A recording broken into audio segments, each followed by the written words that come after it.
Mimi naona Wajaluo pale akiwadanganya. Anasalimu hao. Jodhurua undie. Jodhurua umo. Nyinyi Wajaluo, ulizeni sisi. Alikuwa hapa. Niliona juzi huko wanajifundisha kupika samaki ndio Wajaluo wampende. Hapa alikuwa amejua mpaka kutengeneza mutura. This man is a conman.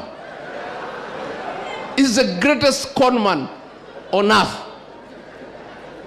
Sasa hapa tumemjua, amehama hapa. Amehamia kwa Wajaluo sasa. Na kwa sababu wanajua Wajaluo wanapenda mambo mzuri. The Luos are good people. They like good things in life. Ndio amepeleka maneno ya Singapore.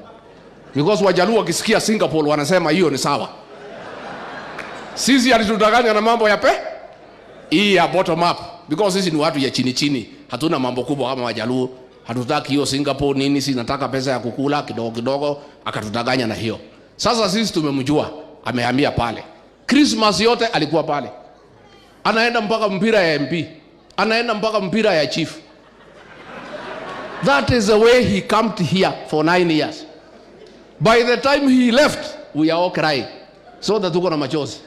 Nyinyi Wajaluo nyinyi. Mutaniambia.